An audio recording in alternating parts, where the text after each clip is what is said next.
Hello to my fellow entrepreneurs and those who love us. I am about to show you MNCups, which is presenting, or MNCup is presenting at 1 MNCup in Eden Prairie. 1 MNCup is the organization that supports entrepreneurs in their ventures. So I'm really excited to hear about MNCup, which is a competition of entrepreneurs, for entrepreneurs, etc. There will be a few cuts in the video, so excuse me if it doesn't run perfectly smoothly, but the words that you'll be missing are not hugely important. So just relax and enjoy, and comment below if you'd like to see more of this content or what you'd like to learn more about with MNCup, and hope to see you there at the competition. I think this is September 16th. See you soon. So this is a great opportunity. It is now known as the largest startup competition in the country. It's been 22 years old, and by going there, I got the chance to meet Kailin, who's been a lovely host, and she is going to tell you a little bit about the background and also share some of those stories of those people that you can kind of relate to, who traveled the same journey that you're on. So with that, here's Kailin.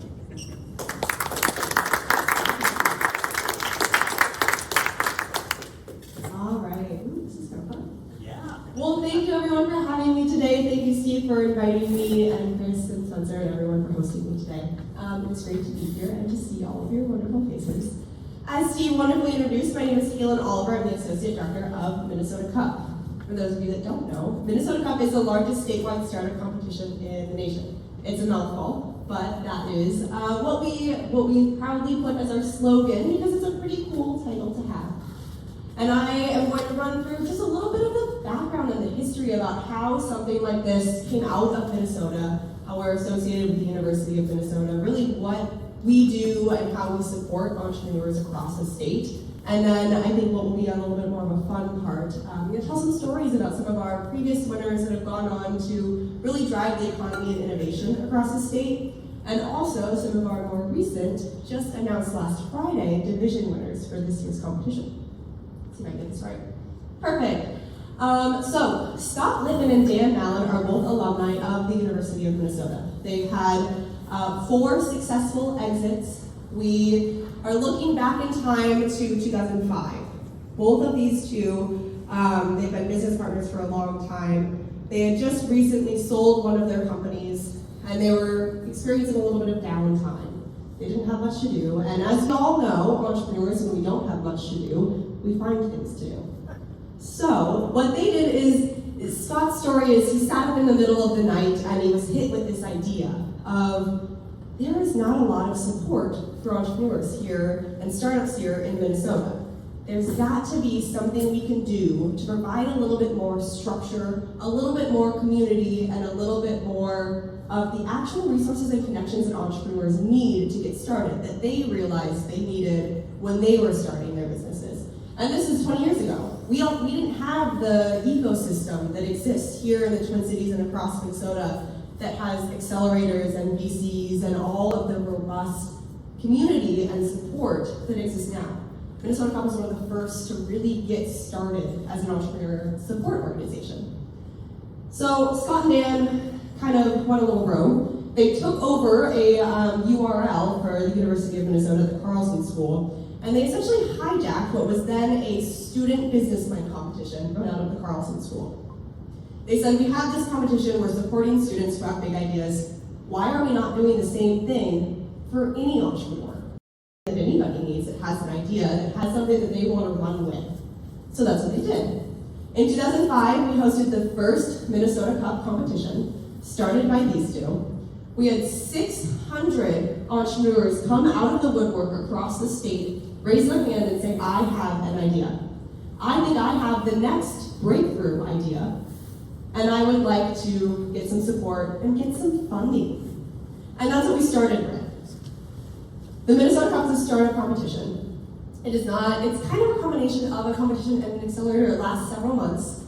And really what we are doing over the past 20 years as we've developed this is it's turned into an opportunity for seed funding. We give away now $400,000 in non-dilutive capital to founders each year. It is mentorship. Mentorship is a key part of entrepreneurship. It's lonely. You need expertise. You can't be expected to be an expert in every single area that you need to be to run your business. And that's where we come in. We provide mentorship from incredible community supporters across the state, and then networking and connections. You have your circle of people that you've developed, you've worked hard to network with, but you always want to go bigger to the next circle of people and the next circle of people. And that's what we're here to do, is to help you make those jumps to find the people that you need to scale your business and continue to move forward. So like I said, that story, 2005. This is our 20th year this year, which I think is pretty incredible. And as we reflect back on the 20 years, we have been able to really kind of focus in on the impact that we've had. It's sometimes easy to just throw out numbers, so I'm going to throw out, and numbers are fine and they're fun, but the stories are fun too, so I'm going to do a little bit of both. This is what I find pretty impressive about MNCup. Over the past 20 years, we've been able to support 26,000 entrepreneurs across Minnesota with our programming. And I don't think that anybody really even knew that there were that many entrepreneurs in Minnesota that had ideas and were looking for support and were willing to step out into the limelight and say, hey, I need some help. We, as an organization, have given away $5.4 million in that non-dilutive capital. All of that is externally funded and supported by the community. It comes from foundations, it comes from corporate sponsorships, individual donors. It is completely community funded. And what I think is super exciting is some of the really exciting alumni that have gone through the program that I'm going to talk about in a second have gone on to raise over $1.1 billion in capital to move their companies forward, but also to spur the economy and innovation across the state.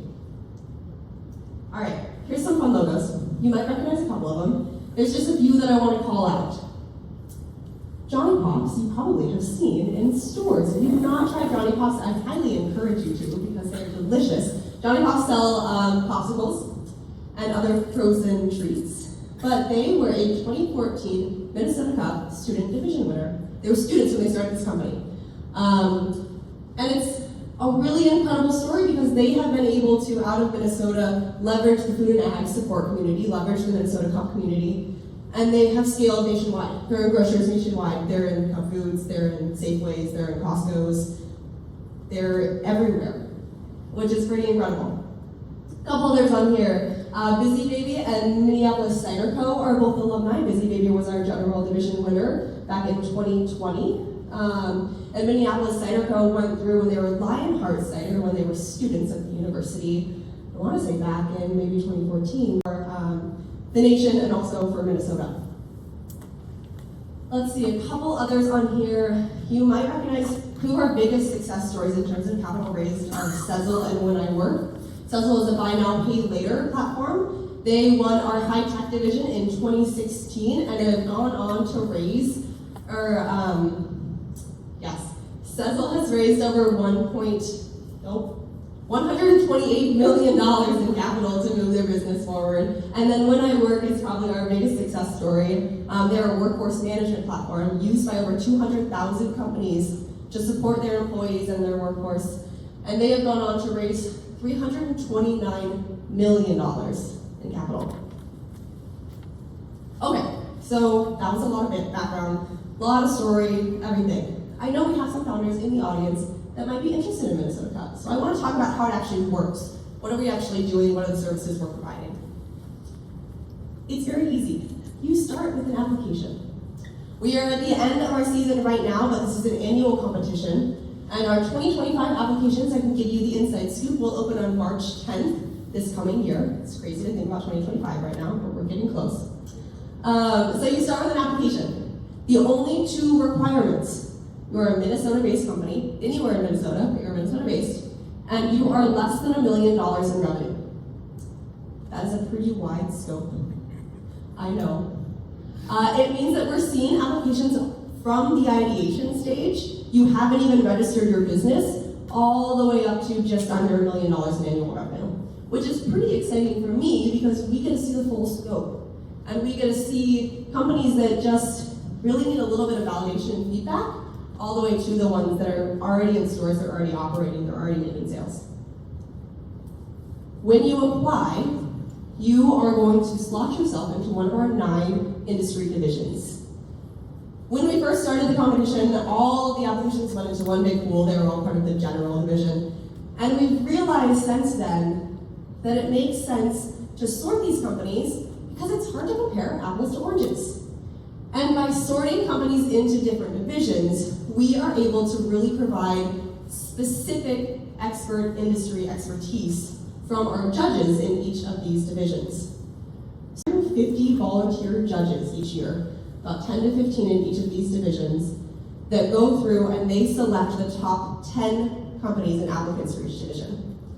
So in May, after the application period goes through, we talk with all the judges, we make the selections, we announce the top 90 companies of our applicants that will move forward into what we call our semi-finalist round. And these companies are going to actually be the ones that really receive the mentorship, the opportunity for the funding, the education, all the things I mentioned at the beginning. But I want to caveat that with the one thing that we do to really make sure that this isn't a, you fill out the application, you never hear from us, because that sucks. We don't want that to be the case. Our judges read every single application. We had over 1,000 individual applications last year. We read every single one, and we provide feedback on every single one. We take the time to make sure that the time that you put into completing the application is rewarded by validation, action items to go forward, feedback for when you maybe apply next year, or the next thing that you apply for, the next pitch that you make, you have something to build off of. So everyone gets feedback whether you make it into that 90 semifinalist slot or not. Another quick thing that I want to talk about, how we actually make the selections. Use the same criteria throughout the entire competition, and really what MNCup is about is, I mentioned earlier, the next breakthrough idea. That was our tagline when we first started. But that is why we do 50% of the score for that criteria is based sheerly on your opportunity.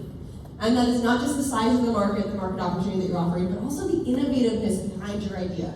How unique is this thing that you're bringing to market? And what is your competitive advantage that you're really offering, the differentiation for your product or your service?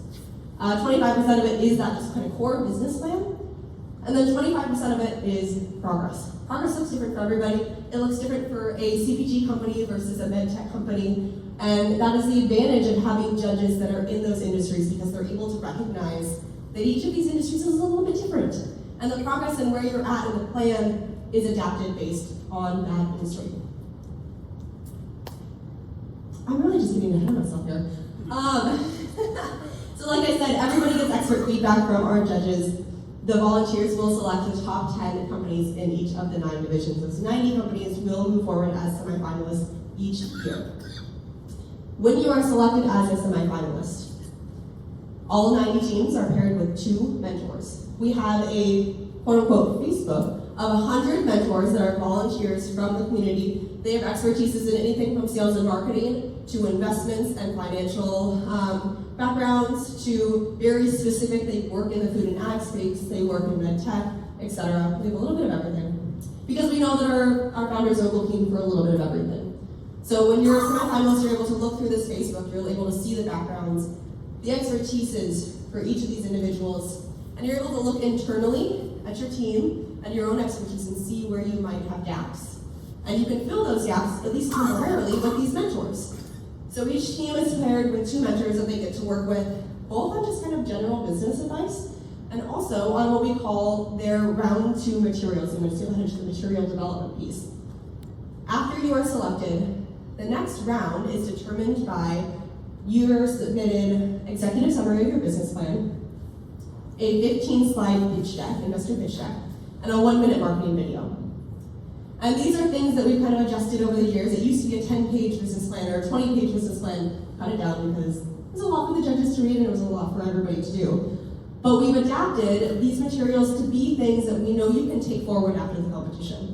Everybody needs a pitch deck. You need an investor pitch deck to move forward. You need to sit down and you need to think through each individual aspect of your business plan. And we force you to do that. and a marketing video can be used on your website, any other promotion that you do. These are tangible things that even if you're not taking home funding, you can take home after the competition. Leverage the resource and the connections that we have to the Carlson School of Management and the University of Minnesota, and we bring in oftentimes professors and faculty members from the university to host education sessions on sales, marketing, finance, pitching, all of those things that you really need that maybe you don't have that foundational MBA or undergraduate degree in business. We want to be able to provide that foundational aspect for you. And then another big thing is publicity. It is hard to get your name out there. Like I said, 26,000 entrepreneurs, that's a lot of ideas. How do you stand out? MNCup is able to really provide that platform of publicity. We're hosting networking events, we're hosting pitching opportunities for you to get your name out there, to get feedback, to get the connections, and like I said earlier, expand those circles to who you need to know. Now the funding. This is always what we really refer to as kind of a carrot on the stick. Most of the time people are applying because they know we give out $400,000 in cash. Startups need cash. And we are not taking any equity. This is huge. This is a great opportunity. I want to caveat this with all of the things I talked about earlier. That's what people come back and they tell us was most helpful. The mentorship is key. Every single time, whether you won money or not at the end of the competition, our companies come back and they say, dive in and tell you all a little bit about our division winners for 2024. We spent all week last week in presentations, 9 back-to-back 3-hour sessions, presentations from our 27 finalist companies for these divisions, and we came out with our 9 division winners. So I want to just tell you a little bit about all of them. From our education and training division, we have a company called Talkmission out of Greater Minnesota. It's run by 2 brothers that grew up in a blue-collar family, and they noticed that there's this loss of institutional knowledge, especially as we see in manufacturing jobs. Individuals start to age out and retire. There's a huge loss of knowledge. So what they did, they automated it. They used AI. And they created a platform that essentially allows those individuals that are looking towards retirement in a couple of months, help train in the new people, and really just solidify all of their knowledge via a SaaS platform. So they go in, they're able to take manuals that they use to describe the different techniques and turning on the machine, using the machine, each of the pieces of equipment. They're able to essentially break it down into really easy to understand videos and instructions so that people, as they're learning, it's almost like they have that person with them to be able to coach them through it. So this is a pretty cool one.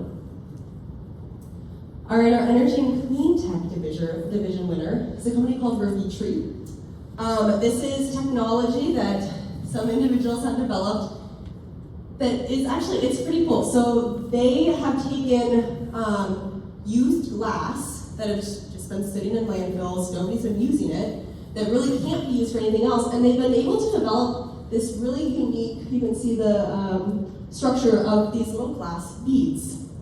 And these glass beads, at first glance, you're like, what the heck are you gonna do with those? They have been able to integrate these into building concrete and using them as fillers with plastic products. And the advantage is it's lighter.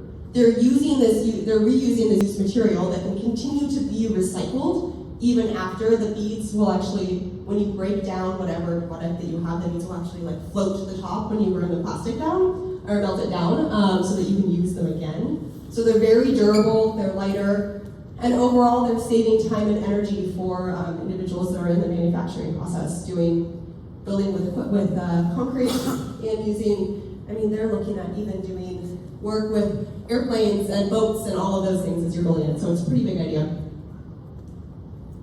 All right, food and ag is always a fun one. You all may have seen Loon Liquor in your local liquor store. They've been around for a little while, but they have recently come out with some ready-to-drink cocktails. And what really they've got Old Fashioned, the Lemon Drop, Cosmopolitan. They're delicious. You can find them in most of your local Minnesota liquor stores. But what makes them really unique is their tie to Minnesota. So they're based out in Northfield, They've got a distillery out there that is open to tours. They've got a cocktail tasting room. But 90% of their ingredients are sourced from Minnesota farmers. They're sourced, actually, I think 90% of them are sourced from within a 50-mile radius of their distillery. So it's pretty cool to see not only a new unique product that is performing very well in stores, but also one that truly values the economy and the local farmer community in Minnesota. So if you have a chance to taste something, pretty good. All right, our general division is always a fun one because we see a hodgepodge of ideas come through this one. It's kind of our catch-all division. This year, we have we're going to call Mommy's Solutions. So this was founded by two moms who both come from PhD backgrounds, grant funding backgrounds. They're very smart women. And they realized that the breast pump industry did not have a solution that was actually working very well. The milk output and it's uncomfortable to be producing milk and pumping milk when they were just trying to feed their kids. So they discovered that if you apply heat through, they have heated water bottles that go into the bra, and if you apply massage pressure, that is basically stimulating what a baby is doing anyway when they are breastfeeding, and they apply those features and put it into a built-in bra. It's patent pending right now, and they've been developing it for a while, but the exciting part is that they've been able to, with their prototype, increase milk output by 50 to 70%, which is pretty unheard of in this industry. I think the best one that they talked about was a company that was able to increase it by about 11% using some of these methods. So they're pretty innovative. All right, you'll have to bear with me on this one because fintech is not my area of expertise. But in our high-tech division, we have a company called Vnoucek that has won this division. And they are essentially a fintech company that describes themselves as not competitors of peer-to-peer transaction platforms like Venmo and PayPal, but actually they are a resource for the banks and financial institutions to compete with those companies. So they are making transactions, particularly with global payments, faster, more secure, and more affordable for banks and financial institutions. I wish I could really dive into the technology behind this. I cannot say I fully understand it on all of these, but from what our judges say, it's pretty innovative and pretty cool. All right, in our Impact Ventures division. So our Impact Ventures division is not just for nonprofits, it's open to 501c3 nonprofits, but it is also open to anybody that has a business that's impact focused. So whether you're a B Corp or you're really a for-profit company that just what's driving you is more the social impact that you're going to have, that is a fit for the Impact Ventures division. So Vnoucek Native Games is a indigenous-led company from a family of Ojibwe individuals. So they have recognized that there are only, I think the number is 700 individuals in the world that are still fluent in the Ojibwe language, which is sad. So what they've done is they've gamified it. So they have developed, based on both kind of traditional like Monopoly style games, but also based on traditional Ojibwe games, board games, for students to use in schools to learn the Ojibwe language and bring back not just the language, but the culture through the games that they're using to be able to help develop those language skills, and also just bringing the indigenous community back into places that they have been previously excluded. All right, our life science division company is a company called Heart Failure Solutions. They have identified, I think we all know, that heart failure is a leading cause of death in the US and in the world. They've identified a particular type of heart failure called HFpEF that affects 32 million Americans every year. And this is a heart condition that essentially you have a couple years to live. And those years of life that you have left, your quality of life is completely degraded. They tell this story of their very first patient who got to the point where she couldn't make it up a 7 steps to the area that she was volunteering every week. What they've done is they've developed a new, it's both a device and a type of surgery that essentially, from what they can tell from this first patient, both increases the quality of life, but exceeds the expectation of how long you will live with this condition. I cannot get into the actual medical jargon of what this does, mainly because, again, I don't fully understand exactly what they're doing, but essentially it's a brand new type of procedure with this device that they've developed that is helping really cure these individuals with this condition. Thank you to Kailin for the wonderful presentation, and to Steve Vnoucek for inviting her, and to Chris Polster for hosting the 1 Million Cup meeting today. Also, I'd like to thank my newest subscribers, Brian Dooley, who is a marketing and sales manager at LA Fitness in St. Louis Park. Then we also have, let me just check the name, I hope I don't butcher your name, Obsteins, and then Ellery May and Baka Mitai. Thank you so much for subscribing. I really appreciate you all. I think that was it, but if you'd like your name mentioned on here, then please subscribe. It is free, okay? I love entrepreneurs. I'll see you soon. Oh my gosh, this is wobbling. Anyway, thanks. Bye-bye.